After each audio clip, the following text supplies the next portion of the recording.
From the Iowa Agribusiness Radio Network studios in Des Moines, this is Iowa Ag Matters. I'm Riley Smith. In today's show, Mark talks with Joe Vaillancourt of Winfield United at a recent field day. I learn about a new vaccine device with Abbie Redalen of Merck, and Dustin visits with House Ag Committee ranking member Angie Craig. Now let's welcome in our hosts, Mark Magnuson and Dustin Huffman.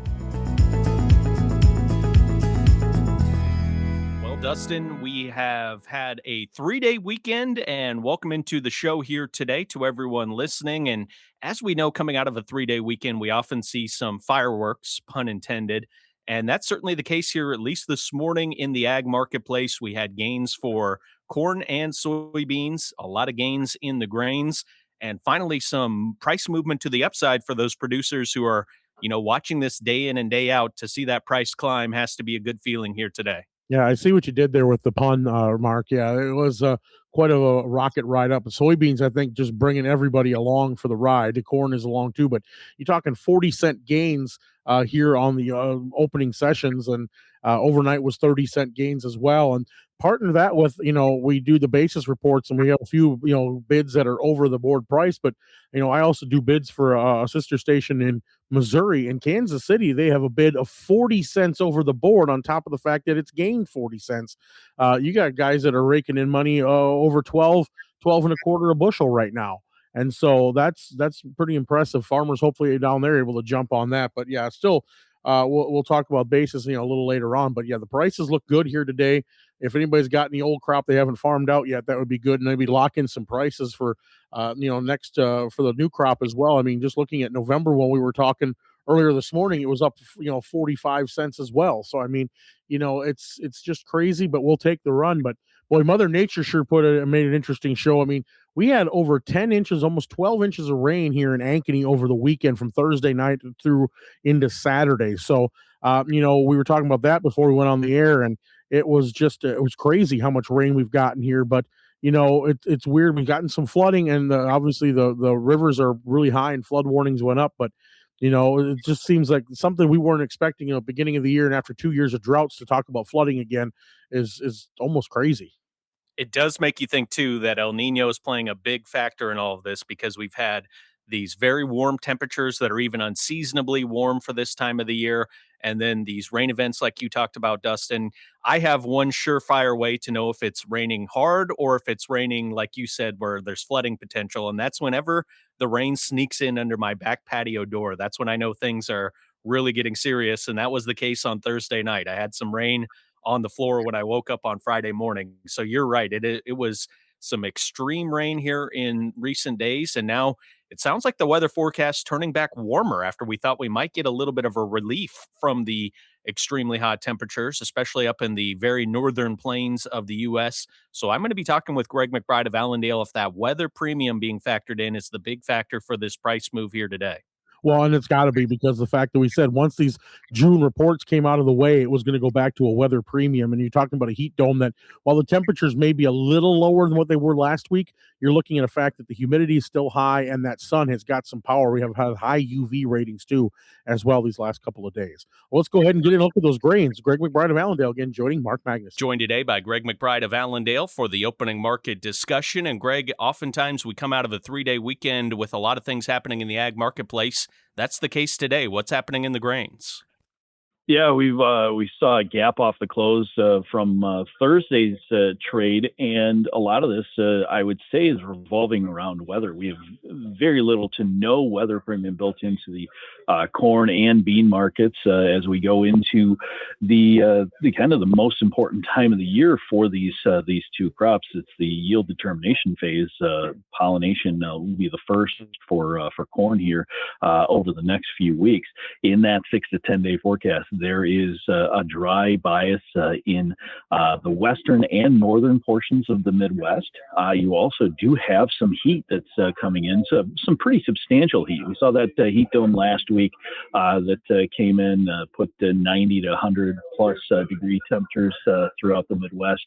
That again is sweeping in that 6 to 10 day forecast. It's going to be mostly centered into the Dakotas, maybe even parts of western Minnesota, but that'll radiate out into Iowa, Nebraska, Kansas, Wisconsin, and Illinois, northern Illinois, and we'll see some areas that see anywhere from 5 to 15 degrees above normal at that time. So that is helping us to get off to a great start here after the 3-day weekend. The other situation we're going to continue to monitor, we haven't seen it yet, but is talk of the purchases of corn or beans or other ag products by China. We know that China is going to purchase 25 million metric tons of beans for this marketing year. We know they've got $17 billion worth of ag products that they're going to buy. We don't know what it's going to be, but we want to talk that up and see when they start to buy that en masse here. This would be the time of the year where they really do start to buy some of those new crop beans for that fall delivery. So, Greg, after the prices have been a little bit depressed here recently, what is a farmer thinking about here today then, seeing these prices shoot up like we have? Oh, this is going to be another maybe one final opportunity before they go to harvest to get some additional bushels booked, whether that is the old crop or even the new crop. This will be the chance to kind of core out and finish cleaning out those bins from last year's crop, and then also giving them an opportunity to come back in and make additional sales. Now you have to remember, we're still sitting at $4.56 on the new crop corn, so we're still 50 cents off the highs that we posted just back in May, and then soybeans sitting at $11.85, still about 30 cents off those highs from back in May. So we're not getting most of this back just yet. This is setting us up for an opportunity to make some sales. That's what the producer is going to have to look at. Is we may not get it all back, but we need to take advantage of it if we do get a little more back here. ACM and CMA award winner, Hardy. That's my favorite country song. Live in concert. I woke up on the wrong side of the truck bed this morning. August 13th, 8 p.m., Iowa State Fair Grandstand. You got it good, old boy. With special guest McCoy Moore. Hardy Live. Reserve tickets on sale now through iowastatefair.org. Hardy 2026.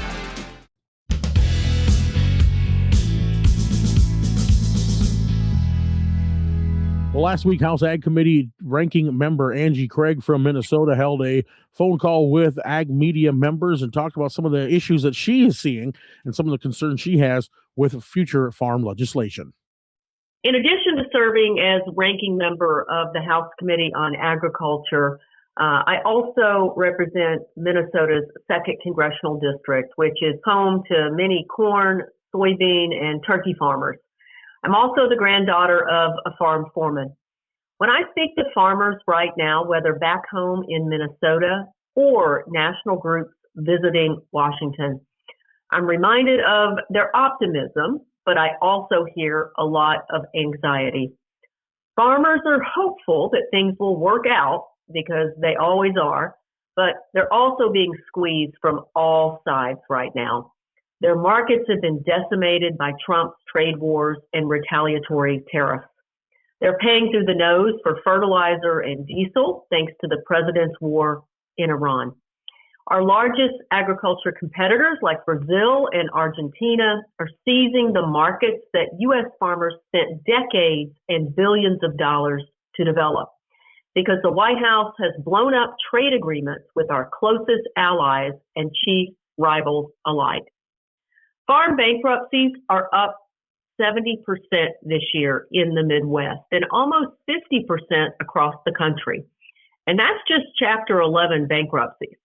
The United States lost over 15,000 farms last year. Beyond farm and trade policy, it sometimes feels like the president is determined to undermine America's farm families. He's cut food assistance by $187 billion with the so-called One Big Beautiful Bill, making it harder for Americans to afford the food our farmers grow. And don't forget, this is a supply chain. Cutting SNAP by that much also cuts about $25 billion in direct revenue to our family farmers. The Trump administration has cut healthcare by $1 trillion, and that means rural hospital closures. That means farmers who worked an off-farm job to secure healthcare are seeing their premiums go up by hundreds or thousands of dollars. And in some cases, farmers, because Republicans didn't extend the ACA, Republicans didn't extend the ACA tax credits, are losing their health care entirely. Farmers don't exist in a bubble. At the end of the day, they need health care and sometimes food assistance, just like everybody else. The overall economic conditions that the president is creating for farm country are unsustainable. We need to restore market stability, create opportunities for farmers to sell their goods, both at home and abroad, and generally make it easier for farmers to keep money in their pockets instead of bleeding them dry with tariffs and trade wars. Again, I think this is an existential crisis we have in farming today, and if the Trump administration continues the policies of the last year and a half into the future, the country is in big trouble. Hi, my name is Ethan Smith, and I've been a certified crop advisor in Iowa for about 6 years. The Iowa CCA program is valuable to me because it helps keep me informed on new topics and research around the industry, including soils, insects, diseases, and much more. It's also a great way to network with others around the state and beyond. Iowa is known for its crops, and that's why we're here. To learn more about becoming a certified crop advisor, visit iowacca.org. Your local radio station brings you the local news you depend on. The Iowa Agribusiness Radio Network complements that with ag news, weather, and market updates tailored for Iowa's farmers. Together, we deliver the best of both worlds, local connection and industry expertise. It's all to keep you connected with the heartbeat of the heartland. The Iowa Agribusiness Radio Network, connecting rural Iowa with the news that matters to you.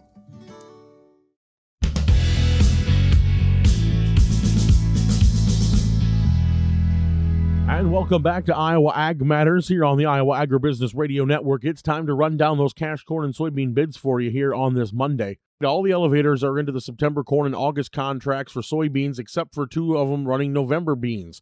We'll run it all down for you. ADM Burlington 2 cents over on corn, $4.37. Soybeans 15 cents under at $11.51. Cargill and Eddyville a dime under on corn, cash bid $4.25. New Co-op Algona 32 cents under on corn, $4.03. Soybeans 50 cents under, $11.16. Ag State Sheldon 16 cents under on corn, $4.19. Soybeans 50 cents under the November contract at $11.31. Ag State Elta 29 cents under on corn, $4.06. They're 45 cents under the November bean contract at $11.36. Cargill Cedar Rapids 6 cents under on corn, $4.29. A dime over August contracts for beans at $11.76. Five-Star Co-op Nashua 30 cents under on corn, $4.05. Soybeans 25 cents under at $11.41. Lincoln Way Energy Nevada 17 cents under on corn at $4.18 for the cash bid. ADM Des Moines even on soybeans at $11.66. New Co-op Red Oak 23 cents under on corn, $4.12. Soybeans 50 cents under at $11.16. Mid-Iowa Cooperative Green Mountain 45 cents under on corn, $3.90. Soybeans 50 cents under, cash bid $11.16. At New Co-op in Sheraton, they are 27 cents under on corn, $4.08. Soybeans 50 cents under at $11.16. Waukon Feed Ranch 45 cents under on corn, cash bid $3.90. Soybeans 60 cents under with a cash bid of $11.06. New Co-op Glidden 30 cents under on corn, $4.05. Soybeans 50 cents under, $11.16. Innovative Ag Services Farley 43 cents under on corn, cash bid $3.92. Soybeans 58 cents under, $11.08. And Cargill Muscatine a dime under on corn, $4.29. Soybeans 25 cents under, cash bid $11.41. Cash corn and soybean bids are subject to change without notice. Always check with your local elevator when making sales to obtain the most recent price. And that's been a check of your basis numbers here on Iowa Ag Matters. Stay with us. We'll be right back after this message. Rod Stewart. When I see you tonight, A special evening with the icon. on a downtown train, A night of hit Jewish after hit after hit with special guest Richard Marks. Friday, August 14th, Iowa State Fair Grandstand. Reserve tickets on sale now through iowastatefair.org. Don't miss an electrifying event. Friday, August 14th. Rod Stewart, live.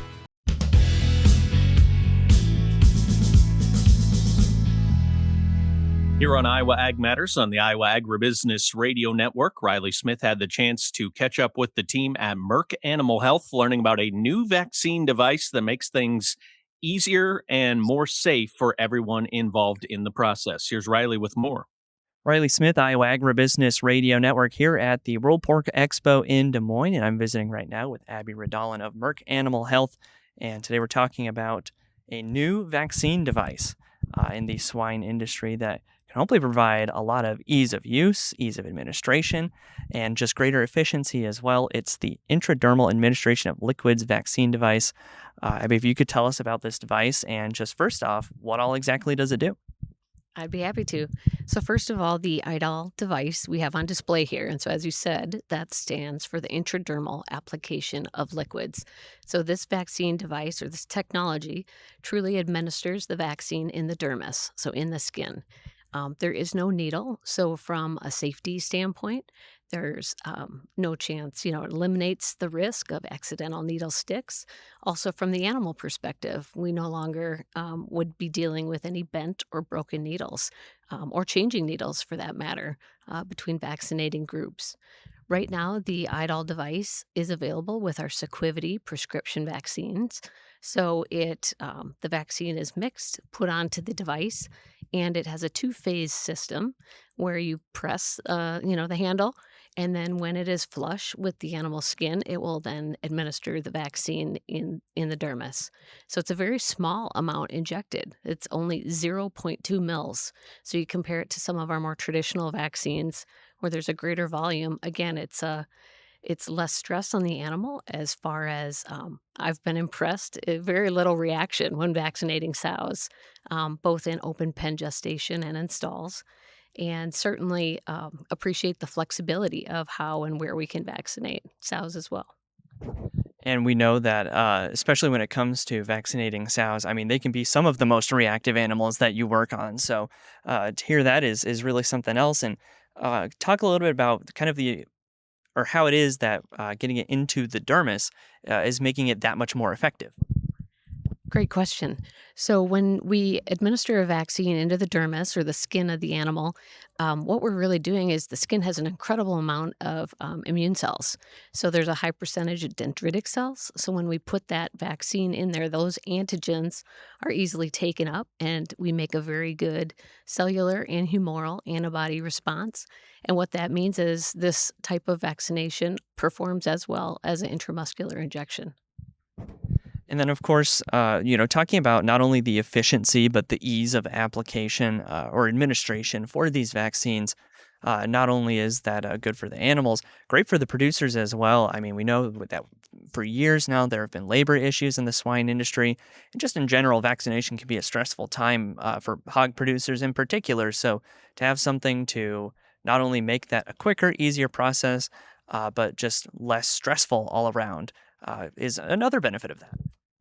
Definitely. I would agree. If I hadn't seen it firsthand, the positivity as far as how the employees perceived using it, they hadn't been exposed to using this device before.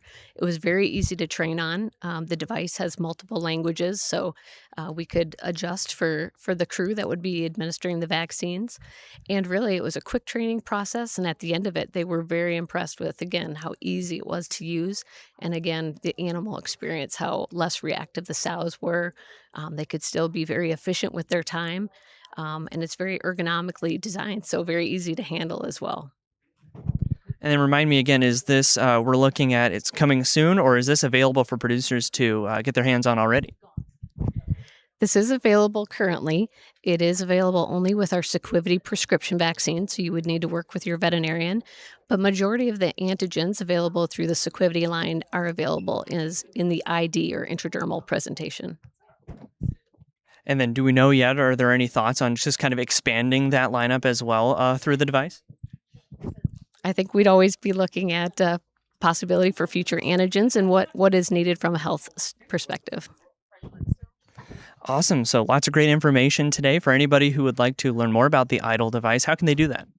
They can visit drivenbyprevention.com or contact your local Merck representative. All right. Thanks again for your time, Abbie, and enjoy the rest of the Pork Expo. Thank you. You too. Rod Stewart. When I see you tonight, A special evening with the icon. on a downtown train, A night of hit after hit after hit. With special guest Richard Marks. Friday, August 14th, Iowa State Fair Grandstand. Reserve tickets on sale now through iowastatefair.org. Don't miss an electrifying event. Friday, August 14th. Rod Stewart, live. Well, Dustin, we started off talking the show about the rainfall that we got in central Iowa, which was excessive amounts for the short amount of time that we saw. I mean, upwards of like 10 inches in areas. As you had mentioned in Ankeny, that was the case. And it is interesting that we get this rainfall right at this time because we're getting close to those critical growth stages with pollination taking place in corn and then moving on to that grain fill period where we know those plants need every single little bit of moisture to help power their way into that growth stage and really make a big difference for the growing season. Yeah, and when you think about it, when we talk about that, we're hopefully get that one shot of rain before pollination starts. And tasseling has started in quite a few fields. Even saw up in Minnesota where my cousins are. They have field of corn that I saw just a month ago that was maybe shin high is now over their heads and tasseling, and so it's crazy. But yeah, we definitely you look for can we get that half inch or so that we need to get us across that finish line. Boy, I don't think we're going to have a shortage now. I think we've got more than enough, as long as a lot didn't wash away. But of course, unfortunately, it does. But yeah, definitely going to see that moisture shot we needed and then some. And that should probably help. And of course, that'll probably add to the humidity, which the corn likes. I mean, those heavy dew days now are starting to show up here in the mornings, and corn loves those kind of conditions. Only bad thing is those heavy dew mornings, you have to be on the lookout for tar spot. We know that's where tar spot can thrive. So it's also a case where you need to be scouting and making sure that everything is in order and letting you know what you need to do for management decisions. We'll have more Iowa Ag Matters in a moment. Looks like another perfect day to get out there and enjoy the summer. You hear that? Live music, laughing kids, the roar of the rides, and someone yelling, "Corn dogs!" That's Fair Spirit at the Iowa State Fair, August 13th through 23rd in Des Moines. 11 days of blue ribbon traditions, big summer nights, incredible food, and the kind of memories you talk about all year long. This is your Iowa State Fair. Plan your visit now at iowastatefair.org. August 13th through the 23rd.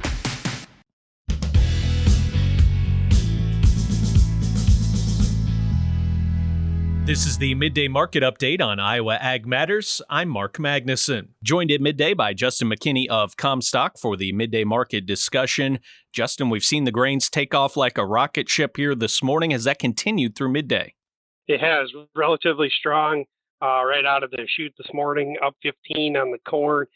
Soybeans trading 45 3/4 higher here today on the August. November's trading 45 higher.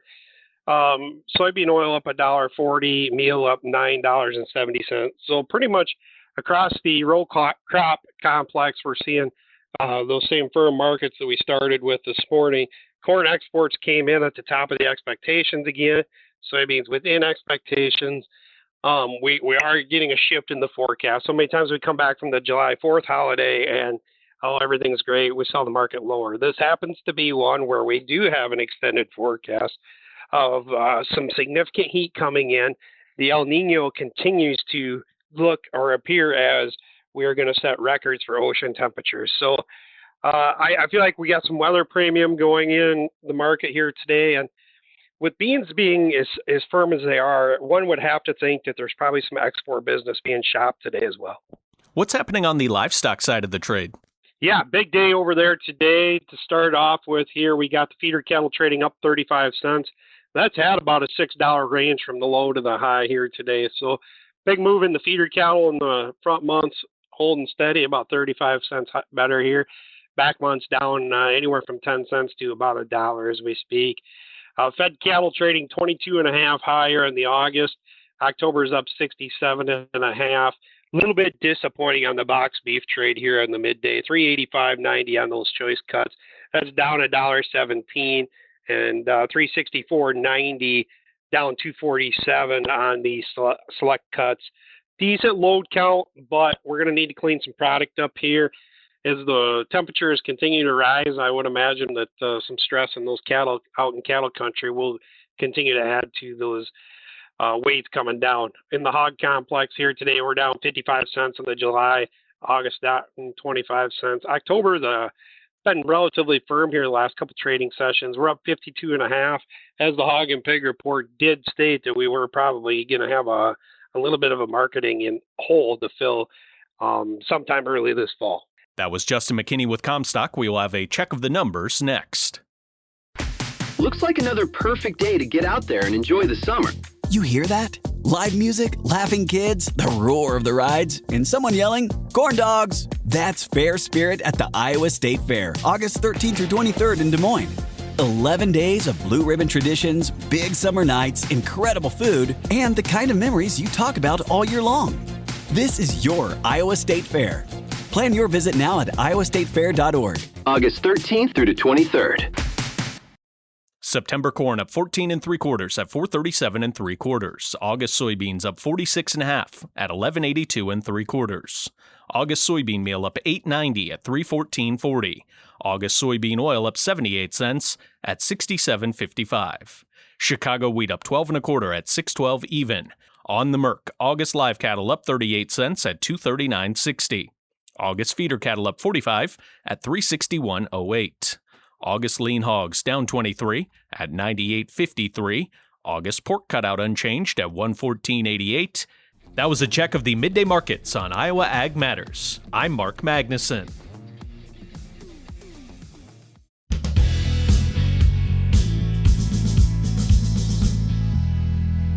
We're back on Iowa Ag Matters now, and we're going to rejoin Greg McBride of Allendale and talk about what is happening with those livestock markets here as we get back from that 3-day weekend. But cattle did not have a good entrance into that weekend.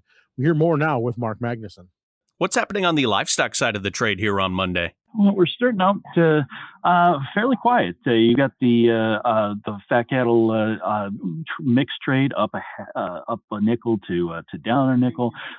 Feeder cattle are down about 50 cents to $1. Hogs are down anywhere from 20 cents or 7 cents to 40 cents. So very quiet trade in the livestock at this point. Biggest story that we've got. We did see some better cash trade as we moved through last week, but the biggest story that we have is the just crazy large export sales that we had for beef reported last Thursday, over 126,000 tons. That is a marketing year high, was up nearly 500% from the previous week. There were some concerns, and there are some concerns that maybe this was reported as kilograms rather than metric tons. Because this is such an anomalous number, we'll have to see if there's any follow through to this. But those beef sales come at a time when beef prices here domestically are at or near record highs because of strong consumer demand. And speaking of consumer demand, Greg, have you seen any initial numbers for what the demand has looked like during this summer and grilling season?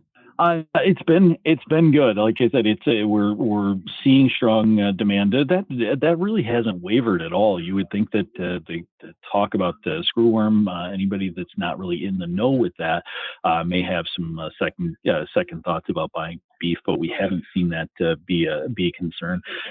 Pork sales have been good, not as strong as the beef side of things, but we are getting to that peak or just past that peak now for grilling demand. Now that we're past the 4th of July, most of that a lot of times the procurement of it happens within the month before the 4th of July. What's the best way for our listeners to get in touch for more marketing information? Give us a call at 800-2-MARKET. That's 800-262-7538. Greg McBride of Allendale, my guest here today. Thanks so much for the time, Greg, and have a great rest of the week. Thank you, Mark. Hi, my name is Ethan Smith, and I've been a certified crop advisor in Iowa for about 6 years. The Iowa CCA program is valuable to me because it helps keep me informed on new topics and research around the industry, including soils, insects, diseases, and much more. It's also a great way to network with others around the state and beyond. Iowa is known for its crops, and that's why we're here. To learn more about becoming a certified crop advisor, visit iowacca.org. In rural Iowa, we know you're sold on your local radio station. The Iowa Agribusiness Radio Network partners with local Iowa stations to deliver the latest in agriculture news, including grain elevator prices, market reports, and ag policy news. Trusted local voices, trusted ag content. This message is brought to you by your friends at the Iowa Agribusiness Radio Network, where Iowa Ag matters.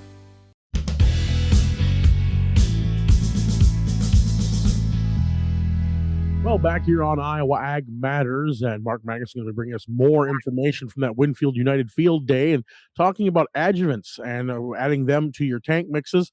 And he gives us the lowdown here from Winfield United. Mark? Mark Magnuson for the Iowa Agribusiness Radio Network, and I'm joined today by Joe Vaillancourt. He is my guest here at the Winfield United Field Day near Story City. Joe, could you tell me, please, your role within the Winfield United organization, please? Yeah, absolutely, Mark. I manage our adjuvants business at Winfield United. And so here today, we are kind of focusing a little bit on drone technology and figuring out how that, of course, is all fitting into the agriculture space and all of the advancements that have been made. Could you also tell us, please, about adjuvants and how they fit with the drone side? Absolutely. I mean, it doesn't really matter what you're making that application with. A spray adjuvant is just going to improve that overall spray efficacy. Now, we're looking at pretty much a new method of making these applications with drones with a spray boom. You know, we're used to that material coming out a long boom, a nozzle with a small orifice, and downward pressure and gravity certainly playing a big role there. With drones, one of the predominant systems that's emerged is a rotary atomizer, and it's actually whipping that material around. Instead of pushing it downward, it's kind of pushing it outward. So the team at Winfield United has done an awesome job at our innovation center at River Falls, Wisconsin, taking a look at exactly that and how can we adjust and optimize those settings to make these applications as efficient and as best as possible. So what have been some of those things they found about adjuvants, and especially when it comes to drones, for example? Yeah, sure. A couple of things that we found. One is that speed of that atomizer. The quicker that you make those rotations or increase that revolutions per second, the smaller that droplet is going to be. So instead of relying on loose guidelines and assumptions, we've actually been able to measure the exact width and speed of those droplets coming out at various speeds of the rotary atomizer, which has given us tremendous insight because we don't want droplets that are too large. Well, we don't want droplets that are too small either. You know, it's very much a Goldilocks and the Three Bears. You know, those mama bear droplets are what we're after. Papa bear droplets are just too big. They're going to bounce and shatter off the leaf.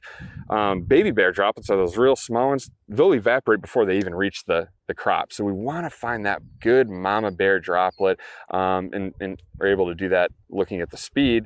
We're also able to look at spray adjuvants and inclusions to try to influence the physical behavior of that spray droplet and get it to atomize or get those droplets to break apart in that mama bear middle-sized droplet. That's going to give us the best chance to not only get on the crop, but get under that canopy as well for something like with fungicide, something like a fungicide that really depends on good coverage like that. So we employ oil emulsion systems like interlock and master lock, which is what we really like to put through a drone. It's not thickening the solution, Mark. It's actually creating an oil emulsion and changing the force at which those droplets are forming. So if you're thinking dicamba and that sort of drift control, that's a totally different kind of drift control. We're actually thickening those mixtures. That's not what we want to do here.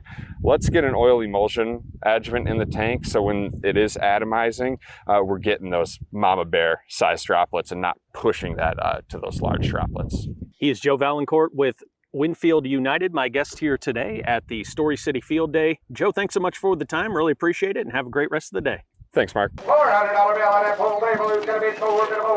In rural Iowa, we know you're sold on your local radio station. The Iowa Agribusiness Radio Network partners with local Iowa stations to deliver the latest in agriculture news, including grain elevator prices, market reports, and ag policy news. Trusted local voices, trusted ag content. This message is brought to you by your friends at the Iowa Agribusiness Radio Network, where Iowa Ag matters. Well, coming up through July, we are going to be hitting a few more of those county fairs as we help honor people that have been honored with the Heart of the County Fair Award. And of course, it all culminates at the State Fair. Mark, a lot's going on here. We'll be hitting a few. I know I'll be going up to Story County here next week myself. Yes, and as a reminder, we hit all of the districts around the state of Iowa. We have 6 of them, and then, as you mentioned, Dustin, that will culminate in the event at the State Fair, where we will bring everyone together and help to honor those people once again in person all together. But yeah, it's a fun time of year, recognizing those efforts for everything that goes into putting on a county fair, which, as we know, takes year-round work. Yeah, that it does. And we honor those people and all the work they're putting into keeping those traditions going. More Iowa Ag Matters in a moment. Looks like another perfect day to get out there and enjoy the summer. You hear that? Live music, laughing kids, the roar of the rides, and someone yelling, "Corn dogs!" That's Fair Spirit at the Iowa State Fair, August 13th through 23rd in Des Moines. 11 days of blue ribbon traditions, big summer nights, incredible food, and the kind of memories you talk about all year long. This is your Iowa State Fair. Plan your visit now at iowastatefair.org. August 13th through the 23rd. And with that, we are at the end of another edition of Iowa Ag Matters here on this Monday. Of course, market's going to keep an eye on them and see if they continue that upward trajectory. Thanks to Riley, thanks to Mark, and of course, thanks to you for listening. We'll see you back here tomorrow on the Iowa Agribusiness Radio Network.